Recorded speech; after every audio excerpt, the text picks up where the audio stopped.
Hey y'all, I'm Gretchen, I'm Corey. and we are two girls and Jesus. We are here to dig in with y'all about planning with intention. How did you do with these verses, Corey? Well, I get that we were talking about planning, but I kept coming back to the same thing. And it's probably because of all the work that we've done well, we've been doing it with America for the last year, Right, but you and I were doing this before. So right. some of this I have come to realize. So I'm glad that we're talking about it now so that somebody who's where I was several years ago can maybe get that kickstart to get their planning the way it's supposed to be. Does that make Yeah, sense? yeah, yeah. Do you see do you see growth in yourself? Like I see growth in you, but do you see it in yourself? My mindset has been changing, Yeah, but I don't know that all of my actions have. It's a work in progress. absolutely. What about you? Absolutely. What did you get out of this? Like, overview before we get all into it. I know we didn't restrict it to just like, Thanksgiving planning, holiday, Christmas planning, holiday, whatever holiday people celebrate. I've even got birthdays thrown into this time of year. But I really tried to keep it focused on the holiday season because I get like people leave me alone until I get out of school, and then it's like, bam, I'm bombarded. Yeah. They think, oh, she doesn't have anything to do. Let her help with this or let her be in charge of this and I find myself getting very overwhelmed very easily because I don't want to do none of it, Yeah. you know? So yeah, I tried to keep in the back of my head that this isn't just for holiday seasons, but I don't know, it felt important for me to keep it focused for our dig on the holidays because they do get so overwhelming for me. Yeah. And I danced outside of the holidays. I don't know if I mentioned holidays. Really? Yeah. I don't know. Okay. Well, you want to take our first one or you want me to? Go ahead. You get us started this time. Okay. So our first verse was Genesis 41:35. I used the NLT and it says, have them gather all the food produced in the good years that are just ahead and bring it to Pharaoh's storehouses, store it away and guard it so there will be food in the cities. And immediately, as soon as the day we did this verse, we were like in the middle of the government shutdown, and people were, legitimately panicking over how am I going to feed my family? We're not getting our SNAP benefits, we're not getting WIC benefits. Like, how am I going to feed my babies? I mean, have you priced a can of formula? It's ridiculous, Corey. It is ridiculous. Um, So this is what I got out of that verse is that in times of plenty, or even if you're just in a time of enough, you can always buy an extra canned good or two. Mhm. You can always buy an extra pack of ramen noodles or two and store them away for the bad times. Now you got to be mindful of shelf life, of course, but all of those things are relatively inexpensive compared to the other things that you have to buy and provide for yourself and for your kids. And even if it's just two cans extra every time you go to the store, two cans of green beans one time, two cans of soup another time, two packs of ramen noodles the other time. Your extra probably, let's just say you went to the store one time a week. Your extra for a whole month would probably maybe be $7, you know? and just put that away for and not even for a hard time, just a time, especially if you've got boys. Sometimes they're bottomless pits, just store up a little for when they're extra hungry, but and that, and just in my head, that was the definition of planning with intention. um but then I had to go, okay, well, how does this help us for the holidays? And you pretty much know what you will cook or bring to like gatherings, like church. My mother is always going to make a dish and a dessert. you know I'm always going to bring drinks, chips, or paper products. That's just what I bring. So And if I'm not a baker, I'm not a cook, let me bring what I know I can bring correctly. exactly. And don't have me bringing something difficult, because you're going to get something funky if you do that. Drinks and chips, paper products, I'm good with that. But I start like in, late August, early September, buying like, and you can't really get like Christmassy looking stuff or Thanksgiving-y looking stuff, but you can get plain white napkins, plain white um plastic eating stuff. What is it called? Utensils. I couldn't think of what it was called. You know, um, but you can slowly start buying that stuff. The holidays are coming. Like, we know they're coming. And we know I am going to be asked to bring stuff. I know what I will bring and what I won't bring. So I just slowly start buying that stuff. And I don't miss it, money wise, because I'm not having to put out a whole big chunk all at one time.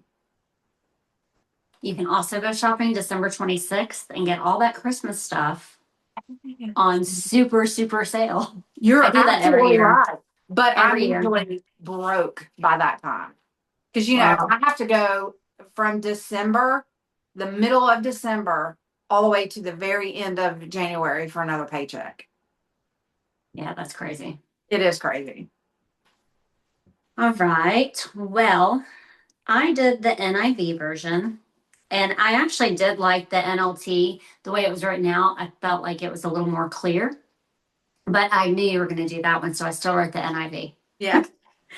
They should collect all the food of these good years that are coming and store up the grain under the authority of Pharaoh to be kept in the cities for food. And so, in reading all of it,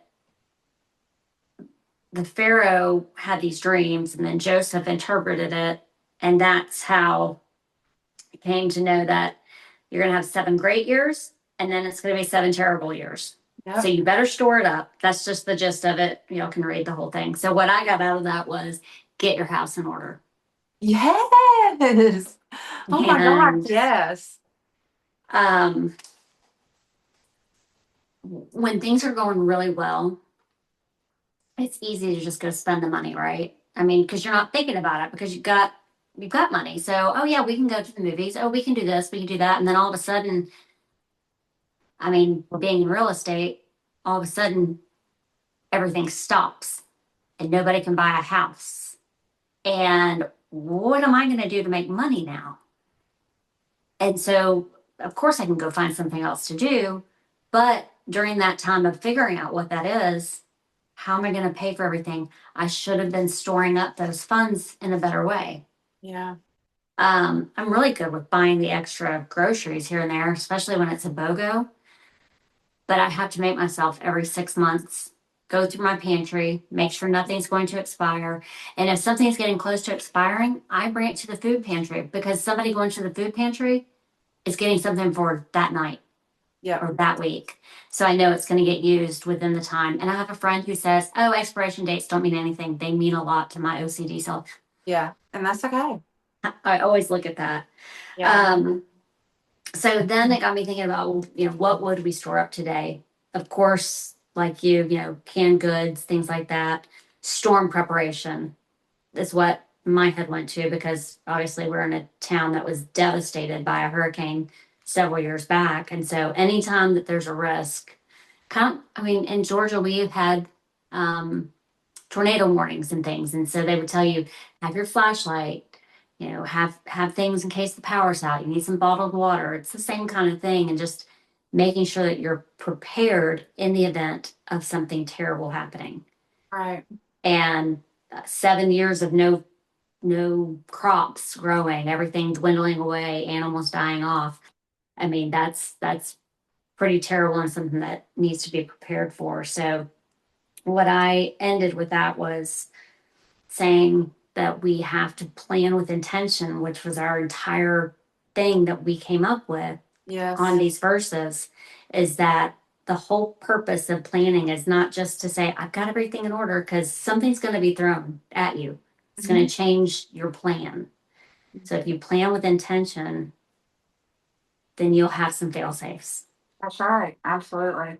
And I think we get to one of those verses later where you're like, oops, not going the way we wanted it to. Yeah. All right. Anything else for this one? And that's all I had on that. All right. You want to take our next one? Sure. The next one is Proverbs chapter 16, verse 3. And I used the New King James Version. They're all pretty similar. Um, it says, commit your works to the Lord and your thoughts will be established. So if we're committing our works, what are our works, right? And it's not just your job. It's your family, the way that you live your life, helping others, um, going back to the intentional word, intentional living. Like each day, you should wake up. This is what we should do. I don't do it, okay? I should wake up and thank God, sit in conversation with Him. Go ahead and open up your Bible, open up a devotional, start your day that way, right? That's what we should do. I'm not saying I do it. Some days I'm really good about it, other days I'm not. But the days that you sit down and you commit your works to the Lord, you should have a better day because you're starting it in that way, right? Not always. I don't want to put everything under one umbrella, but if you continually have those conversations with God every day, morning, noon, night, whatever works best for you, then you're being able to have that conversation with Him and hopefully listening back to what He's saying so that He's able to guide you. Because if you're not talking to Him, He can't guide you. He can put little snippets over here that maybe try to get you to pay attention, right? But if you're not even having a conversation, you're going to miss something. And I know that because that's been my life. I haven't had a lot of conversations the first half of my life. All right, the first 3 quarters of my life. But now I do find myself being more dedicated to what does He want? What are His plans for my purpose? Like, how am I going to fulfill my purpose here? I have to do it by listening to what are His plans? What are His plans for me? And I know I've done some things I was supposed to do, right? There are things that have happened within my life, within the life of the girls that I brought into this world. And I've seen things happen that I was there purposefully, but what's next?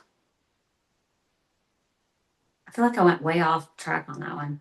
I don't think so. I don't think so at all. Okay. NLT says for Proverbs 16:3, commit your actions to the Lord and your plans will succeed. And I'll be real honest, I had real mixed feelings about this verse, the way that NLT worded it. Commit your actions to the Lord and your plans will succeed. Well, but only if they're lining up with His will. You know, like I can say, I'm going to build a mansion for the Lord. But if that's not God's will for my life, it's just not going to happen, you know? Um, and, in reference to planning, anything we plan to bring glory to our God, will succeed unto him. Does that make sense? Like unto, like our plan unto God will succeed. But in my head, that doesn't always mean that we'll see it as success.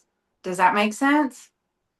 Because his ways are higher than our ways. His thoughts are higher than our thoughts. We're very limited, and he's limitless, you know? And we can't, like you have said, we can't see all the way around. We can only see what is right in front of us. So, I think anything that we plan that brings knowledge about God to people, especially to people who are, maybe don't know a lot about God or have a misunderstanding about who God is.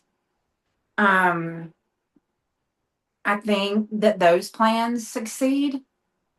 But again, the way we measure success is very different from how God does. Sometimes it can be a total success as far as God is concerned, and we never even see it. Other times he can take something so tiny and make it go viral, you know?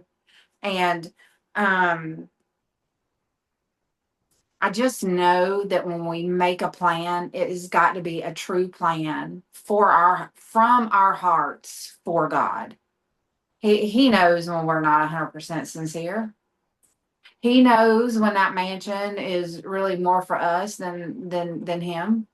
He because he knows our thoughts and he knows our hearts. It's funny you But say that. huh? That's funny you say that. Part of what I wrote down was in our conversations with God, we need to be completely honest. He already knows anyway. And we need to be open to hearing what He is trying to speak into us. That's right. That's right. And I just think we do everything with take the plans to God with, okay, God, this is what I want to do. But how can I do this and still bring glory to you?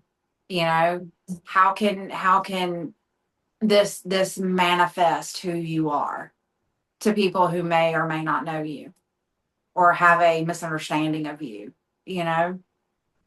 Um, but again, we may not always see the success, because some things are just not for us to know. I don't really like that because I'm nosy, but I mean, it's what the Bible says. I don't say that. The Bible says that. So the next verse, you want to take it or you want me to? Go ahead. We've All got right. another Proverbs. Yeah, another Proverbs 13, verse 16. Wise people think before they act. Fools don't, and even brag about their foolishness. Man, have I been there. I didn't really know I was bragging about my foolishness, but looking back at it now, I'm like, oh yeah, that's what you were doing. Um, and immediately this verse made me think of that phrase. Well, the best laid plans, we had everything just worked out, and this is exactly how it was going to go. And then God said, oh no. We can make all the plans, we can predict all the things, and still something can happen that we did not anticipate. But if we had a plan, we can usually work around whatever happens. So, where I was going with this is like, I was thinking about, bringing stuff to all the get-togethers, and one thing that happened over Thanksgiving at one of the dinners that I went to was, I didn't pay a lot of attention to it because it was something that I don't eat, but there was something wrong with it. And I can't remember now what they said it was. Oh, I can't remember what it was. But so they just couldn't even make it. And so they just had to use ingredients they had just to make something else, you know? And I just thought, but that was a plan. They had a plan and they knew how it was supposed to turn out and it didn't, you know, and so, okay, scratch that. I'm not wasting any more time on that because it's not going to do what I need it to do. I'm going to use what I've got and make the best of it. There is no such thing as perfection. And I think, especially Americans, I think we chase after perfection a lot. I know that I do in a lot of areas of my life. But I am slowly learning that perfection is not nearly as pretty as you think it is. You know, Yeah. but if we just go into something and we don't have a plan, because when you make a plan, you have a contingency. What if this happens? What if that happens? What if this person gets sick and doesn't bring that? What if I got sick and I couldn't bring the drinks? What are people gonna drink? What if Gresham gets sick and we don't have any plates to eat off of or any utensils to eat with? What are we gonna do? You know, so there's things in place, and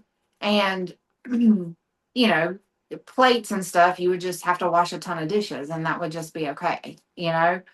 But to not bring drinks, okay, I can make some tea real quick, I can do this, I can do that, make lemonade, whatever the case may be. Whiskey, whatever works for everybody. But we can handle it because we made a plan and we know that everything is not always perfect. Well, the New King James Version was a little bit different. It says, every prudent man acts with knowledge, but a fool lays open his folly. So I looked up prudent, wise or judicious in practical affairs, careful in providing for the future. And folly, lack of understanding or sense, foolish. And that made me think about how we really have to gather that information. Because if we don't know what we're preparing for, makes it a little harder to properly prepare. So gathering information and not just jumping into something, not having it all like if everybody just decided they were going to bring whatever they were going to bring instead of having that sign up list or being told what to bring, you got 4 mac and cheeses, Right. 2 pies, and no turkey. Yeah. You You're know? absolutely right. So that's what I mean by just kind of gathering all that information and Yeah. um, going on with that. And when we're planning for our future, we have to make goals. Can't just say, I hope I'm better next year than I am this year. If you don't have something that you're reaching towards, then you're just going to stay with the norm. It's just every day is going to be another day. What'd you do today? The usual. What do you do next week? The same. You have to have something that you're planning towards. Right. And then I just wrote, remember the conversations with God that I mentioned. It's a lot easier to have that conversation with God and let Him guide you as you listen to Him. And, being prudent, being wise, I put wisdom and knowledge should guide our plans. Yeah. Absolutely. It's so funny with a lot of job interviews, they'll say, where do you see yourself in 5 years? It's the most annoying question. Yeah. Like taking your job. Right. I mean, Yeah. I guess they want to see how you're going to think through or talk. Maybe are you articulate or not? Are you fumbling over your words like me? But it is something for yourself that you should be writing down. What am I going to be doing? What do I want to do in 5 years? Where do I want to be? Okay, what do I need to do to get to where I want to be? So you're kind of working backwards, right? If I'm Yeah. going to be here, then what do I need to do to get from here to here? And it's something that I don't know that you can teach it in school, maybe by the time you're in high school, but sometimes you just have to live life and understand, because until you've messed up, then you don't understand what the purpose was in making a plan, right? Yes. But also having daily check ins. Okay, maybe not daily, at least annual check ins, right? Oh, yeah, remember this. Remember, I can't stand the dream boards. It works for some people, it doesn't work for me. I don't But even know when, how to do when they keep it up there and they're like, how am I ever going to get that yacht? You know, like Yeah. I gotta make some changes. I gotta move. I gotta do this. But me checking in with that annual plan. Okay, what did I do? Why am I not where I should have been at this point? How am I going to correct that next year? How am I Yeah. going to get myself back on track to get to that 5 year goal? Yeah. And you have to also make reasonable, but not too easy of a plan. You know Yeah. what I mean? Like you can't say, I hope I win the lottery. And then you don't buy a Yeah. lottery ticket. Yeah. I'm just kidding. I'm Yeah. kidding. That is not the way to riches, people. Right. But what I was just going to piggyback onto all of that is that when you have a goal and you make a plan to achieve that goal, it is going to require some changes. And you making changes to how you spend, how you earn, if it's a health goal, how you eat, how, maybe what you eat. If it's a strengthening goal, it's, maybe changing up your workout routine or something like that. Or stop doing something like drinking or, you know, worse things. And change is painful sometimes, you know. And so in your plan, okay, in order to get here, I've got to do this. This is going to be painful. So how can I make it less painful? How can I set a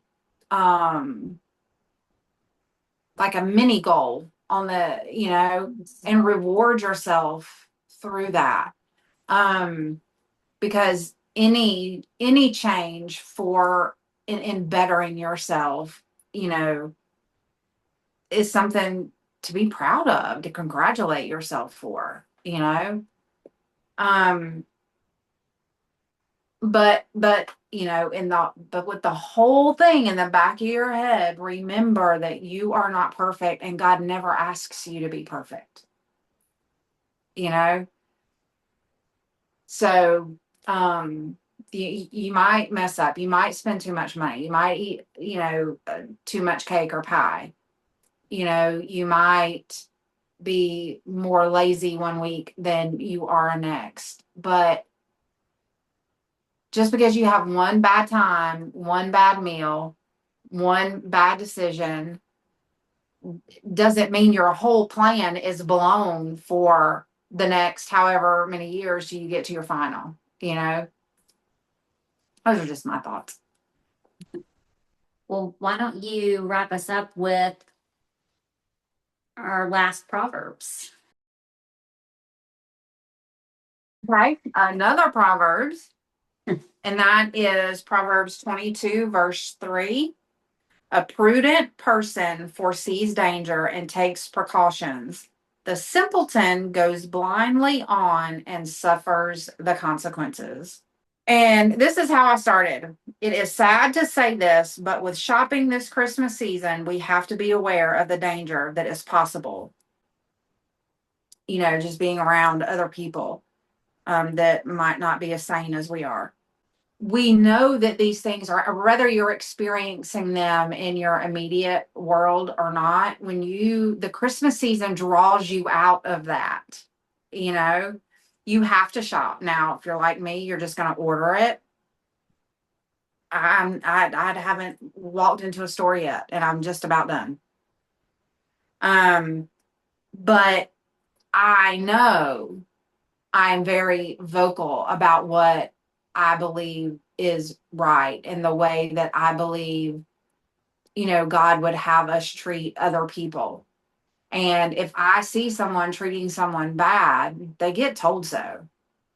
And I mean, I've even been known to put myself in between folks, you know, especially if I see one person just being completely wrong in my eyes.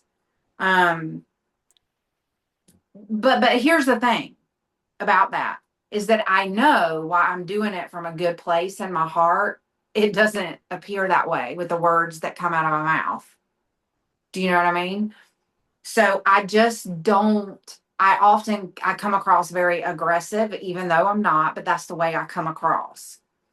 I come across very strong, you know, and I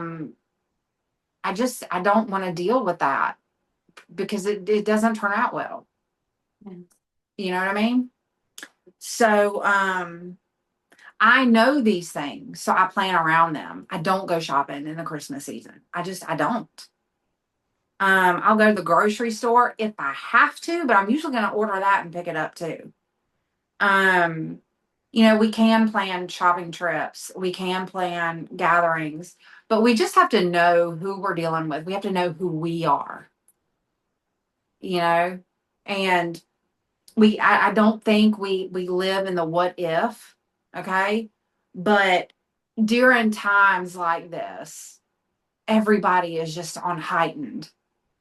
They're overstressed, they're overwhelmed, they're spending way more money than they even earned, you know, not in every case, but you know what I mean. And it is okay to plan to avoid if you need to. I said all of that to get to that. It's okay to plan to avoid if you need to. Well, the NIV version says, "The prudent see danger and take refuge, but the simple keep going and pay the penalty."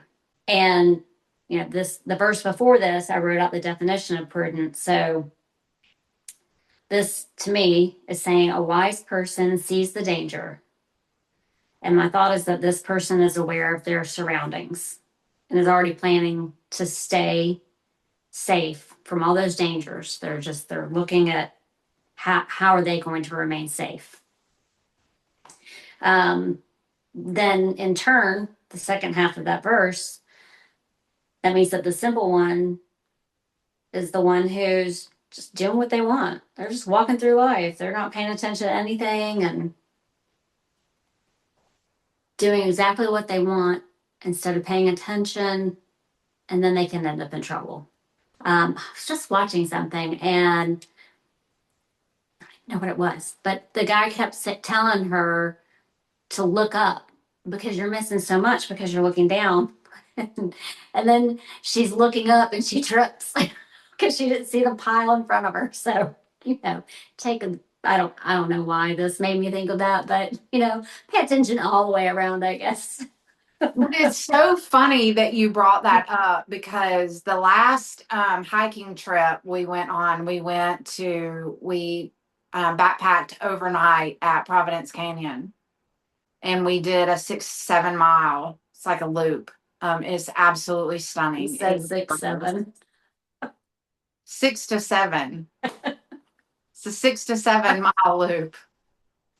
You weirdo. But I always look down because there's roots. Right.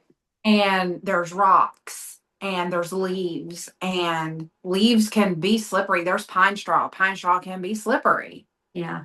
Especially if it's wet. And rocks can be under leaves and pine straw, and you might not see them. You have to place your feet carefully. In my opinion, I want to know where my feet are going. Yeah. William is always looking up and straight ahead. I'm always looking down. And he don't even try to tell me anymore now. He just grabs me by the arm and pulls me over to keep me out of a spider web, or he'll say duck if there's a big tree branch that's low, because I am not looking up here. if he sees something pretty, because what was happening, he's like, oh my gosh, did you see that? I'm like, where was that? But the problem is I'm always looking down. Yeah. And I'm trying not to, but it's the canyon floors. Mountains are dangerous. I gotta watch where my feet are going. Yeah. Trigger warning: the following segment contains discussions of suicide which may be distressing to some viewers. Viewer discretion is advised. Our goal is to raise awareness and provide support for those affected. If you or someone you know needs help, resources are available in the description. To skip this segment, fast forward to 3838.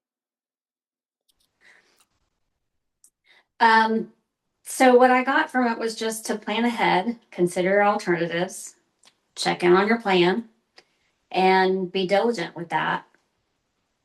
Earlier when we were talking, you said something about perfect isn't all it's cut out to be, or something like that. I'm gonna mess up what your words were, but Fake isn't always beautiful. yes. So what I heard this particular day that we did this verse was somebody said perfectionism is a ruse. And it was on a TV show, and I don't remember which one, but the a friend who didn't know him for long did not know that his wife had taken her life. And so when she found out that was how she died, she was like, oh my gosh, but everything seems so perfect and so wonderful. And that's when he said, perfectionism is a ruse. Wow. And I mean, it is, Yeah. you know, maybe there are perfect people out there who have perfect lives and everything's wonderful and, many blessings upon them. I'm happy for them. Mm-hmm. But people who would tell me that my life was perfect when I knew exactly where my life was, it's because I put on a really good show. Yeah. I made everybody believe because I didn't want to burden anybody with my problems, right? It was my problem, not anybody else's. I can handle it. I'm not going to put that on anybody else. And what I say to that is, if you don't want to burden your friends, find a safe person to talk to. You can do counseling on your phone. It doesn't even have to be a Zoom, it can be a phone call. Yeah. You can also reach out to a suicide helpline, which sounds like such an easy thing to do. But in the moment, guess what? You're not really thinking about it. So before you get to that point, reach out and find somebody safe to talk to. Yeah. And that's what I mean by sometimes we're planning. We're not planning for all the fail safes that we need. And you have to not catastrophize things the way that I do, where I'm always a worst case scenario, but you do have to have a way of looking at things and be cautious Absolutely. and prepare. Yeah. Absolutely.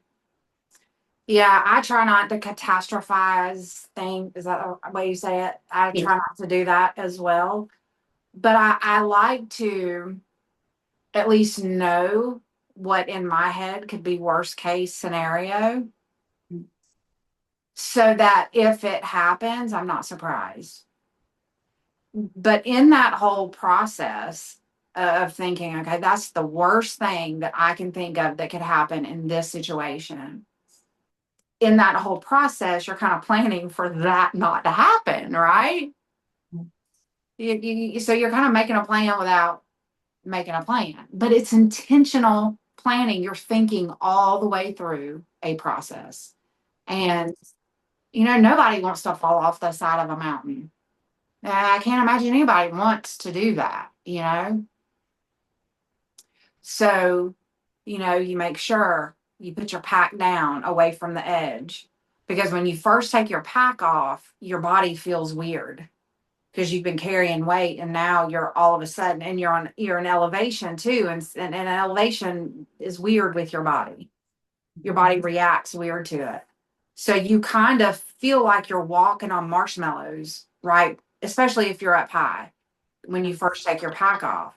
So you don't take your pack off close to the edge. You take it off, And it's just, it's just little things like that. I think we plan with a lot more intention than we give ourselves credit for. But I do think, especially with holidays, because I used to just be all willy-nilly with them. Whatever happens, happens. And I mean, I ended up one year spending, this was in the years before you're making decent money as a teacher, but I didn't have any money to buy the stuff to take to the thing. And I had to tell them that. I just didn't have the money to spend. I spent too much on gifts. That was my fault. I'm sorry. But I just don't have the money to spend to bring what I promised to bring. And that was embarrassing. It was humiliating. But, that was just where I found myself. After I thought of calling them and telling them I was sick. But I was like, no, you can't lie. You can't lie. That would have been so much easier on my pride. But you made it through, and you made it to the next, you made it to the next day. And that's the important thing is, remember when we interviewed with Brent Blanks, and she told us about how, some days she'd be overwhelmed.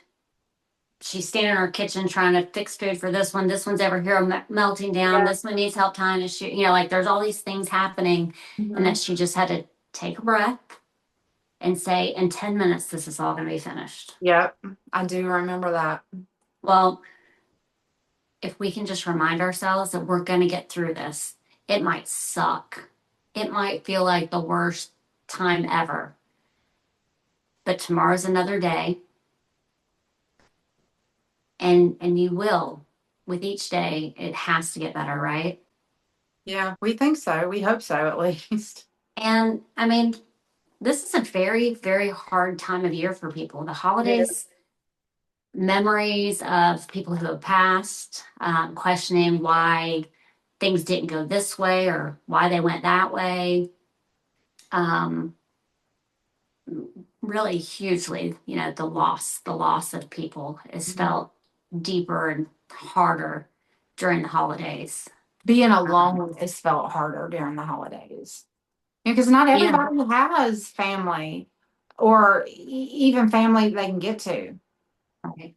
Not everybody lives right within driving distance like you and I do, Yeah.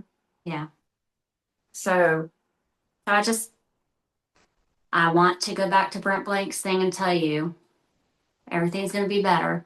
yeah. Just keep moving towards the future. Yep. It's not going to last forever. Yep. All right, y'all. Well, that wraps up part 1, our first 4 verses for planning with intention. We hope y'all enjoyed it as much as we did, and we will see you for part 2 shortly. Bye, y'all. Bye, guys.